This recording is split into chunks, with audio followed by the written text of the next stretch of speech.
Active voice passive voice part 2 में स्वागत है आपका।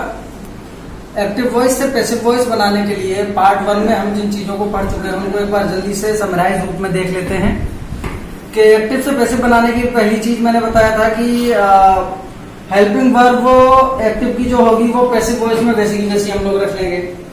उसके बाद दूसरी स्टेप क्या करेंगे, दूसरी स्टेप में उस हेल्पिंग वर्ब में क्या जोड़ देंगे, बी जोड़ देंगे।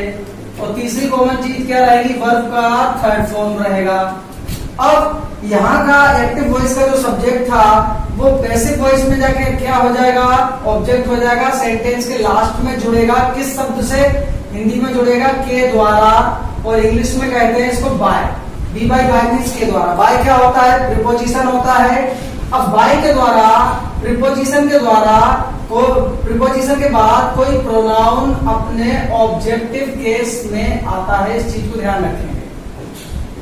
प्रीपोजिशन के बाद कोई प्रोनाउन ऑब्जेक्टिव केस में आता है, इस चीज को बहुत अच्छे से ध्यान रखेंगे। जैसे आई एम स्पीकिंग इंग्लिश, मैं अंग्रेजी बोल रहा हूं। English is being spoken by me, मेरे द्वारा। अब I, my, me, I subjective, my possessive, me objective. Objective case आ जाएगा बाय मी। अब ये के द्वारा के लिए हमेशा बाय शब्द ही आएगा क्या, बाय प्रपोजिशन ही आएगा क्या? नहीं, वर्ब पे डिपेंड करेगा। यदि verb K N O W, know means जानना है, तो बाय नहीं आएगा। पॉइंट को ध्यान से समझेंगे। जैसे मैं आपको जानता हूं, I know, present indefinite tense का सेंटेंस, आई नो, मैं जानता हूं। यू, मैं आपको जानता हूं। प्रेजेंट इंडेफिनिट टेंस का एक्टिव वॉइस हो गया ये। अब ये प्रेजेंट इंडेफिनिट टेंस का जब पैसिव वॉइस बनाएंगे, आप जाने जाते हो, तो यू आर, नो का थर्ड फॉर्म क्या हो गया, नोन हो गया। आप जाने जाते हो मेरे द्वारा, तो मेरे, आई का ऑब्जेक्टिव केस तो हो गया मी, फुल स्टॉप। अब द्वारा शब्द के लिए अगर यहाँ पर बाय लिख देंगे तो गलत हो जाएगा। यहाँ पर प्रीपोजिशन आएगा to, you are known to me. इस प्रकार की there are many various main verbs which takes different preposition with it in the passive voice sentences. तो उनको देखेंगे इन द फर्दर डिस्कशन। अब हम लोगों ने कॉमन बात क्या की थी यहाँ पर कि बी का प्रयोग हो रहा है पैसिव वॉइस में। तो 4 टेंस ऐसे होते हैं जिनका पैसिव वॉइस नहीं बनता है। टोटल टेंसेस कितने होते हैं, 12 हो गए। 3 टेंस, उनके 4 टाइप्स, 4 3 जा 12 हो गए। 12 में 8 के पैसिव वॉइस बनते हैं, 4 के नहीं बनते। वो 4 कौन कौन से होते हैं? एक तो हमने वीडियो के फर्स्ट पार्ट में देखा था, फ्यूचर कंटिन्यूअस का पैसिव वॉइस नहीं बनेगा, क्योंकि फ्यूचर कंटिन्यूअस की हेल्पिंग वर्ब क्या होगी, विल बी और शैल बी। यानी कि बी यहाँ पर एक्टिव नहीं आ गया, पैसिव में बी की रिपीटेशन होगा, 2 बार आएगा, गलत हो जाएगा। अब जो नीचे के तीनों हैं, present perfect continuous, helping verb has been और have been, present perfect continuous tense. Past perfect continuous, helping verb had been. Future perfect continuous, helping verb will have been और शैल हैव बीन। ये देखिए active voice में ही B का प्रयोग हो रहा है। अब पैसिव वॉइस इन तीनों का भी नहीं बनेगा, तो 1 2 3 and future continuous 4। There are 4 tenses which cannot be made in the passive voice composition. Got it? आगे बढ़ते हैं। 8 टेंस के पैसिव वॉइस बने, 4 के नहीं बने। अब इन चारों में ये इसमें लास्ट के 3 टेंसेस में सिंस और फॉर का यूज भी होता है एक्टिव वॉइस में। तो सिंस और फॉर दोनों को हिंदी में मतलब निकलेगा से, उसके बाद में टाइम, समय दिया होगा। अब सिंस कब आता है, पॉइंट ऑफ टाइम के लिए सिंस आएगा। फॉर आएगा पीरियड ऑफ टाइम के लिए, समय की अवधि जहां बन रही हो, जैसे सुबह से, शाम से, रात से, सोमवार से, जनवरी से, 2002 से सिंस आएगा। Since Monday, since 2 o'clock, since afternoon, since January, since 2002। तो पॉइंट ऑफ टाइम यानी कि एग्जैक्ट टाइम कह लो, उसके लिए सिंस आ गया। जहां पीरियड होगा वहां 4 आ जाएगा, जैसे for 3 days, for 3 hours, for 10 minutes, for many years और for a long time. A long time जो वर्ड है उसके साथ भी 4 आएगा, फॉर ए लॉन्ग टाइम। एक एडवांस पॉइंट इसमें देख लो, एसएससी जहां तक मुझे ध्यान है, as far as I remember now, remember still, SSC exam में एक क्वेश्चन आया था, उसमें दिया था the farmers have been ploughing their fields, किसान अपने खेतों की जुताई कर रहे हैं। डॉट डॉट डॉट, अब डॉट डॉट डॉट के बाद लिखा था टाइम इमेमोरियल, ये शब्द लिखा था टाइम इमेमोरियल। अब यहाँ पर सिंस और फॉर में कंफ्यूजन होगा, सिंस लगाए या फॉर लगाए। अब यहाँ पर ना तो सिंस आएगा ना फॉर आएगा, यहाँ पर आएगा सीधा सीधा from the time immemorial. The farmers have been ploughing their fields from the time immemorial. एक अच्छा पॉइंट है, एडवांस्ड पॉइंट कह लो, एक्स्ट्रा पॉइंट कह लो इसका। सिंस फॉर यहाँ कुछ नहीं आएगा। तो ये 8 और 4 12 टेंसेस की कंपोजिशन देख लीजिए। अब मॉडल्स की बात रह गई थी, बहुत इजी, बहुत simple. Modals can, could, may, might, will, shall, should, etc। तो एक्टिव वॉइस में और पैसिव वॉइस में बड़ा सीधा सीधा फॉर्मूला है। मॉडल रखते हैं, जैसे सपोज दैट कैन के बाद में वर्ब का फर्स्ट फॉर्म आ गया। पैसिव वॉइस में कैन को वैसा का वैसा उठा के लिखेंगे, वही फर्स्ट पार्ट वाली बात आ रही है। कैन को उठा के वैसा का वैसा, जिन लोगों ने फर्स्ट पार्ट नहीं देखा है एक्टिव पैसिव वॉइस का, तो must watch the first part of the related topic. तो अभी क्या हो जाएगा, कैन पैसिव वॉइस में कैन भी हो गया, प्लस वर्ब का कौन सा फॉर्म आएगा, थर्ड फॉर्म आएगा। Can V1, can be V3, should be, must be, ऐसे ऐसे करके होता जाएगा। जैसे I can speak English, I can write French, मैं फ्रेंच लिख सकता हूं। Passive voice French can be written, French लिखी जा सकती है। I should obey my elders, passive voice my elders should be obeyed. तो एक्टिव में मॉडल और पैसिव में मॉडल में तुरंत बी जोड़ा, उसके बाद वर्ब का थर्ड फॉर्म जोड़ा। ये एक बेसिक इंट्रोडक्शन हो गया एक्टिव पैसिव वॉइस का। इसके बाद फर्दर डिस्कशन में हम आगे बढ़ते हैं। स्टार्ट।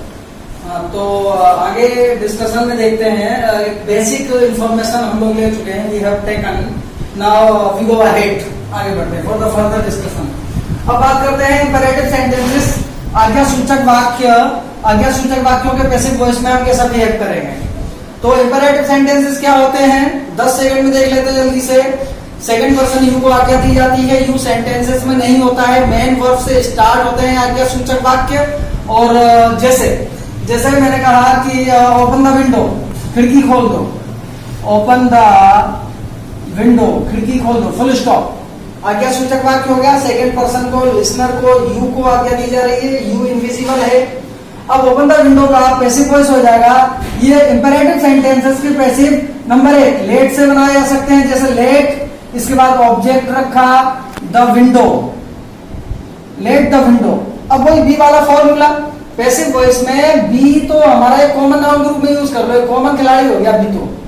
तो let the window be open, full stop, खिड़की खोली जाए। दोनों का हिंदी देख लेना, हिंदी वर्जन क्या बोल रहा है। ओपन द विंडो, खिड़की खोलो, let the window be open, खिड़की खोली जाए। स्पीक इंग्लिश, अंग्रेजी बोलो, लेट इंग्लिश बी स्पोकन, अंग्रेजी बोली जाए। Break the ice, let the ice be broken, etc। अब दूसरी कंपोजिशन इंपेरेटिव सेंटेंसेस के पैसिव वॉइस की क्या होगी कि कोई ऑर्डर दिया जा रहा है तो ऑर्डर के फॉर्म में इसको बना सकते हैं, यू आर ऑर्डर्ड, तुम्हें आज्ञा दी जाती है।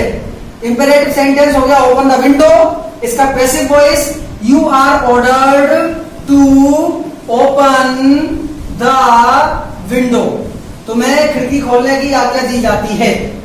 अब इसे अगर रिक्वेस्ट के रूप में बनाना है, प्लीज शब्द जोड़ दिया, जैसे ओपन द विंडो प्लीज, या काइंडली ओपन द विंडो, या इसका भाव ही रिक्वेस्ट में है, तो दूसरी कंपोजिशन क्या हो जाएगी, यू आर रिक्वेस्टेड, आपसे रिक्वेस्ट की जाती है, you are requested to open the window. ये इंपेरेटिव सेंटेंसेस का पैसिव वॉइस हो गया। अब यहाँ पर जो टू आ रहा है इंफिनिटिव के रूप में, ये इंफिनिटिव, तो ये टू का भी पैसिव वॉइस बनेगा। इसका हम 5वें 6वें नंबर पे यहाँ पे डिस्कस करेंगे, लेकिन एक बार यहाँ पे फिर भी बता देता हूं। अब इसका भी अगर पैसिव वॉइस बनाना है तो भी बी को पकड़ लेंगे, to plus be plus verb का third form, to be open the window, to be open. अभी आगे आएगी ये बात, आगे बढ़ते हैं। ये आगे नीचे ही आगे इंफिनिटिव। आई वॉन्ट देम, लेकिन ये दूसरा रूप है उसका। I want them to help you, I want them, मैं उन्हें चाहता हूं, टू हेल्प यू, तुम्हारी सहायता करने के लिए। मैं चाहता हूं कि वे तुम्हारी सहायता करें। अब I want them to help you का पैसिव वॉइस हो जाएगा आई वॉन्ट, मैं चाहता हूं, you, I want you to be helped. ये देखिए एक्टिव वॉइस में टू, पैसिव वॉइस में टू के बाद बी लगाया और वर्ब का थर्ड फॉर्म रख दिया, to be help. Next participles की बात करते हैं। पार्टिसिपल्स आप जानते होंगे कि present participle the ING form of the verb, past participle the third form of the verb. Sentence में प्रेजेंट पार्टिसिपल को देखेंगे, आई सॉ हिम, मैंने उसे देखा, टर्निंग द की, चाबी घुमाते हुए, की को टर्न करते हुए। पैसिव वॉइस में पार्टिसिपल के साथ क्या व्यवहार हो जाएगा, आई सॉ, मैंने देखा, द की बीइंग टर्न, मैंने की को टर्न होते घुमाते हुए देखा, किसके द्वारा, बाय हिम, उसके द्वारा। तो पार्टिसिपल का पैसिव में क्या व्यवहार किया, द की बीइंग टर्न, ये पार्टिसिपल का बिहेव हो गया। अब प्रीपोजिशंस, पैसिव वॉइस के सेंटेंसेस में प्रीपोजिशंस कैसे बिहेव करते हैं, क्या यूज होता है। तो प्रीपोजिशंस पैसिव के सेंटेंस में अपना स्थान चेंज नहीं करेंगे। जैसे ही लव्ड, वह हंसा, एट द चाइल्ड, बच्चे पर, the child was laughed at by him, उसके द्वारा। He laughed at the child, वह बच्चे पर हंसा, बच्चे पर उसके द्वारा हंसा गया। The child was laughed at, बच्चे पर हंसा गया, उसके द्वारा। अगला अदर कंस्ट्रक्शंस या अदर कंपोजिशंस देखते हैं पैसिव वॉइस की। ऐसे सेंटेंसेस जो everybody, everyone, each person, each इस प्रकार के वर्ड से स्टार्ट होते हैं या पीपल से स्टार्ट होते हैं। जैसे पीपल से, लोग कहते हैं, एवरीबॉडी सेज, प्रत्येक व्यक्ति कहता है, एवरीवन सेज, प्रत्येक व्यक्ति कहता है, एवरी सिटीजन सेज, प्रत्येक व्यक्ति कहता है, दैट की, मोदी इज ब्रेव, मोदी बहादुर है।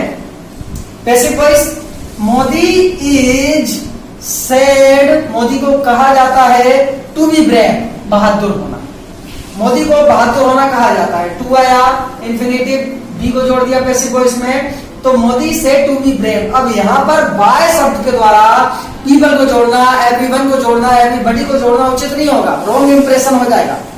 जैसे नॉर्मली भी एक्टिव वॉइस के कुछ सेंटेंस होते हैं, जैसे police, the police caught the criminal, police ने अपराधी को पकड़ा, गिरफ्तार किया, the police arrested the criminal. अब इसका पैसिव वॉइस बनाए, the criminal was arrested, full stop, अपने आप में काफी है। The criminal was arrested by the police, full stop, wrong impression हो जाएगा, स्लैंग हो जाएगा, क्योंकि अरेस्ट करने का जो वैधानिक काम है वो पुलिस ही करती है। भाई पब्लिक क्या कर सकती है, लोग क्या कर सकते हैं, उसको कैच कर सकते हैं, किसी चोर को, अपराधी को पकड़ सकते हैं। अब जैसे जस्टिस के द्वारा, मजिस्ट्रेट के द्वारा सजा सुनाई गई, अब इसके पैसिव वॉइस में बाय मजिस्ट्रेट लिखना कतई आवश्यक नहीं है, कतई अनिवार्य नहीं है, गलत इंप्रेशन हो जाएगा वो। तो यहाँ पर ये हो गया इस प्रकार का। नेक्स्ट अगली कंपोजिशन देखेंगे। कुछ वर्ब्स ऐसी होती हैं जो पैसिव वॉइस में डिनोट, इशारा करती हैं प्रीपोजिशन की ओर, प्रीपोजिशन लेती हैं, भले ही एक्टिव वॉइस के सेंटेंस में हमें ऐसा नहीं जान पड़ रहा है। जैसे नॉवेल्स इंटरेस्ट मी, उपन्यास मुझे आकर्षित करते हैं, उपन्यास मुझे रुचि पैदा करते हैं मुझ में। तो अब क्या हो जाएगा, यहाँ एक्टिव में ये मी ऑब्जेक्ट था, पैसिव में सब्जेक्ट बनाया आई, प्रेजेंट इंडेफिनिट है तो हेल्पिंग वर्ब पैसिव की एम हो जाएगी, I am interest main verb के रूप में आया है, थर्ड फॉर्म हो जाएगा इंटरेस्टेड, आई एम इंटरेस्टेड, मुझे इंटरेस्टेड किया जाता है, मुझे आकर्षित किया जाता है, खींचा जाता है, मैं आकर्षित होता हूं काय में, उपन्यासों में, in novels, I am interested in novels.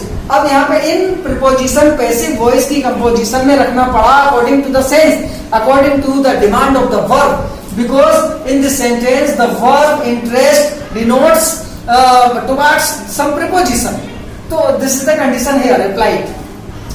Next अगले टर्म की बात करते हैं, कुछ सेंटेंस देखेंगे। It is time to read books, full stop, it is time, समय हो गया है, काय का, टू रीड, पढ़ने का, क्या पढ़ने का, किताबें पढ़ने का। जैसे it is time to buy some vegetables, it is time to listen music, music सुनने का समय है भाई, अब मैं जा रहा हूँ, now I am going to quit from here. तो it is time to read books passive voice हो जाएगा it is time to be read. Read का third form read, only pronunciation changes its form, spelling will be remained, same रहती है, sorry. तो it is time to be read books, किताबें पढ़े जाने का। हिंदी उच्चारण में भी थोड़ा सा अंतर हो जाता है। टू बी ने का, ने के, टू प्लस बी वन, ने को, ने के लिए, जैसे टू रीड पढ़ने का, पढ़ने को, और टू बी रेड पढ़े जाने को, जैसे टू प्ले खेलने को। There is nothing to play, खेलने को कुछ नहीं है। There is nothing to be played, खेले जाने को कुछ नहीं है। उच्चारण भी थोड़ा सा बदल जाता है। एक लास्ट पॉइंट पे हम आते हैं। अब पैसिव वॉइस में देखते हैं कि पैसिव वॉइस कर्म प्रधान होता है, कर्म को प्रधानता दी जाती है। अब ऐसी क्रियाएं जो अकर्मक होती हैं, इंट्रांसिटिव होती हैं, which do not take any kinds of object with it, तो उनका पैसिव वॉइस तो नहीं बनना चाहिए, वो बनता भी नहीं है यूजुअली। जैसे गो मीन्स जाना, स्लीप मीन्स सोना, रन मीन्स दौड़ना, आदि आदि अकर्मक क्रिया है। अकर्मक क्रियाओं का फॉर्मूला काफी वीडियो में हम डिस्कस कर चुके हैं, दोबारा से टाइम वेस्ट नहीं करेंगे। अब स्लीप माने सोना, ये भी अकर्मक क्रिया है, लेकिन स्लीप का पैसिव बनाया जा सकता है। कैसे बनाया जा सकता है? जैसे आई एम स्लीपिंग, मैं सो रहा हूं, in the room, full stop, मैं कमरे में सो रहा हूं। पैसिव क्या हो जाएगा? The room is being, the room is being slept, sleep का third form slept, the room is being slept in, full stop, preposition last में। with the help of preposition in, passive voice of the verb sleep can be made, can be created। इस बात को Hornby साहब ने समझाया है बड़े अच्छे तरीके से। हॉर्नबी साहब की डिक्शनरी भी ऑक्सफोर्ड पब्लिकेशन की आती है, उनकी अदर बुक्स में भी ये है। उसका रेफरेंस आप चाहो कमेंट में पूछ सकते हो, कमेंट बॉक्स में, बुक्स के नाम या जो भी और एडवांस्ड पॉइंट जो भी हो आपके माइंड में, whatever required means from your side, तो please just come in comment box and tell me, I will provide the everything, every fact which you require. Thank you.